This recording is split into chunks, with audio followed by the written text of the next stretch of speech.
যেতিয়াৰ পৰা সুহানা পৰী পৃথ্বীলোকৰ পৰা আয়ুষ্মানৰ জন্মদিন চাই পেলাই উভতি আহিছিল, তাই সিদ্ধান্ত লৈছিল এইবাৰ তাইও ডাঙৰ আড়ম্বৰ আৰু শৰে জন্মদিন উদযাপন কৰিব।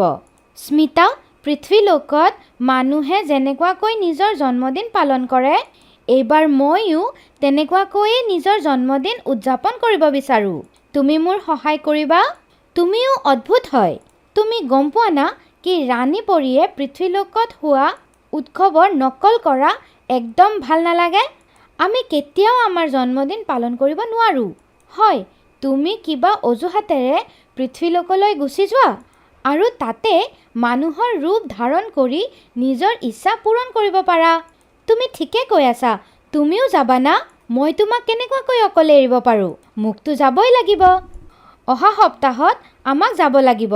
তাৰ বাবে মোক এটা বৰ ধুনীয়া ড্ৰেছ বনাব লাগিব আৰু সেয়া মই তাতে গৈ পিন্ধিম। ব'লা আজিয়ে ড্ৰেছ লৈ আহোঁ। দুয়োজনীৰে তৰাই দি বনোৱা গুলপীয়া ৰঙৰ ড্ৰেছটো বৰ পচন্দ হৈছিল। স্মিতা পৰীও নিজৰ বাবে ৰঙা ড্ৰেছ কিনি ল'লে। যদি এইটোত একদম ফ্ৰেছ গোলাপো লাগিলে হয় তেনেহ'লে কিমান ধুনীয়া লাগিলে হয়। সুহানা পৰী, আপোনাৰ ইচ্ছা নিশ্চয় পূৰণ হ'ব। বাছ আপুনি যেতিয়াই ড্ৰেছটো পিন্ধিব তেতিয়া এটা ধুনীয়া গোলাপ আপোনাৰ হাতত থাকিব লাগিব। এয়াত আৰু কিনো ডাঙৰ কথা, তাতেতো ঢেৰ গোলাপৰ গছ আছে। গোটেই বাগানটোৱে গোলাপেদি ভৰা। সুহানা পৰী নিজৰ জন্মদিনৰ বাবে বৰ উৎসাহিত আছিল। তাৰ লগতেই তাই এয়াও গম পাইছিল, যদি কিবাকে ৰাণী পৰীয়ে এয়া গম পাই যায় কি মই মোৰ জন্মদিন পালন কৰিবলৈ পৃথ্বীলোকলৈ গৈ আছোঁ, তেনেহ'লে হ'ব পাৰে সেইদিনাখন মোৰ ওপৰত কঠোৰ পাহাৰা লগাই দিব। সেয়েহে মোক বৰ সাৱধানেৰে থাকিব লাগিব। লাহে লাহে সুহানা পৰীৰ জন্মদিন নিকট আহি গ'ল। যেতিয়া তাই স্মিতা পৰীৰ লগত পৃথ্বীলোকত আহি পালে তো তাই বৰ আনন্দিত আছিল।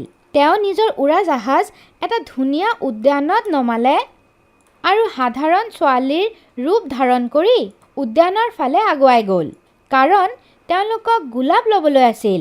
তেতিয়াই, আৰে মাজনী ক'লে গৈ আছা? সকলো গছত ঔষধ দিয়া হৈছে। তাৰে বতাহ বিষাক্ত হৈ আছে এতিয়া। কিন্তু খুৰা, মোক এটা গোলাপৰ ফুল লাগে। তোমালোক এতিয়া ইয়াৰ পৰা গুচি যোৱা, নহ'লে উপবনৰ মালিক আহি যাব। সি বৰ ভয়ংকৰ হয়। পৰী দুয়োজনী মন মাৰি তাৰ পৰা ওলাই গ'ল। তেতিয়াই সিহঁতে বাটত কেইজনীমান ছোৱালীক লগ পালে আৰু ছোৱালী কেইজনী হাঁহি ধেমালি কৰি ঠাট্টা কৰি গৈ আছিল। ব'লা এওঁলোকৰ লগত কথা পাতোঁ। দুয়োজনী সেই ছোৱালী কেইজনীৰ লগত খোজকাঢ়িব ধৰিল। তেতিয়াই, সলোনী, তুমি তোমাৰ বাৰ্থডেত কাক কাক মাতি আছা? মই এইবাৰ মোৰ বাৰ্থডে বৰ বেলেগকৈ পালন কৰিব বিচাৰোঁ। জন্মদিনৰ বহুত শুভকামনা সলোনী। আজি মোৰো জন্মদিন হয়। ময়ো তোমাৰ জন্মদিনত আহিব পাৰোঁ? আপুনি কোন? সুহানা পৰীৰ জন্মদিন পালন কৰিবলৈ আমি পৰীলোকৰ পৰা আহিছোঁ। তুমি আমাৰ সহায় কৰিবা? পৰীলোকৰ পৰা? কি কথা? আপোনালোকতো আমাৰ স্পেচিয়েল গেষ্ট হয়। ব'লক ব'লক, আমাৰ ঘৰত সকলোৰ লগত আপোনাৰ পৰিচয় কৰাই দিম। সলোনী, আমি যাম, কিন্তু আমাৰ এটা শৰ্ত আছে। তুমি কাকো নক'বা কি আমি পৰীলোকৰ পৰা আহা পৰী হয়। আমাৰ যোৱাৰ পিছত তুমি সকলোক কৈ দিবা। কিয়? কিমান ভাল লাগিব। মোৰ চব বাৰ্থডেৰ ফটোত দুজনী পৰী থাকিব। হয়, ফটোত পৰিয়ে দেখা যাব, কিন্তু আচলতে আমি তোমালোকৰ নিচিনা থাকিম। যদি ৰাজি আছা তেনেহ'লে কোৱা, নহ'লে আমি যাওঁ। পৰীক কোন হাক দিব পাৰে? আপোনালোক মোৰ লগত ব'লক প্লিজ। কিন্তু মোৰ গোলাপৰ ফুল লাগে। তুমি মোক গোলাপ আনি দিবলৈ সহায় কৰিবা? সেয়াতো মই মোৰ উদ্যানতে পাই যাম। চব ছোৱালী সলোনীক এৰি আগুৱাই গৈছিল। আৰে শুনা, তোমালোক গধূলি মোৰ বাৰ্থডেত নিশ্চয় আহি যাবা। আজি বৰ ভাল লাগিব। কেইজনীমান বিশেষ আলহী আহিব। যোনেই নাহিব সি পস্তাব। ছোৱালী কেইজনী হাঁহি হাঁহি গুচি গ'ল। পৰী দুয়োজনী সলোনী পৰীৰ ঘৰলৈ গ'ল। তো সিহঁতি ঘৰৰ সন্মুখতে বৰ ধুনীয়া গোলাপৰ বাগান দেখা পালে, য'ত বিভিন্ন প্ৰকাৰৰ ফুল আছিল। সলোনী, মোৰ ড্ৰেছত লগোৱাৰ বাবে মই এডাল গোলাপৰ ফুল লৈ লওঁ? এডাল কিয়? আপুনি যিমানটা বিচাৰে সিমানটা ফুল ল'ব পাৰে। সুহানা আৰু স্মিতা পৰিয়ে গোলাপ ফুলৰ গছৰ ওচৰত গৈ এডাল এডাল গোলাপ লৈ ল'লে। তাৰে পিছত বাহিৰত গুচি আহিল। ব'লক ঘৰত গৈ কিবা খাই লওঁ, তাৰ পিছত বাৰ্থডেৰ প্ৰস্তুতি ল'ম। হয় হয়, বৰ ভোক লাগিছে। তিনিওজনী যেতিয়া ঘৰত আহিলতো, আৰে এই ছোৱালী দুজনীকতো কেতিয়াও দেখা নাই। মা, দুইজনী মোৰ নতুন বান্ধৱী হয়, সুহানা আৰু স্মিতা। সুহানাৰো আজি বাৰ্থডে হয়। তাই মোৰ লগতে নিজৰ জন্মদিন পালন কৰিব, কাৰণ তাইৰ মা দেউতা ক'ৰবাত বাহিৰত গৈছে।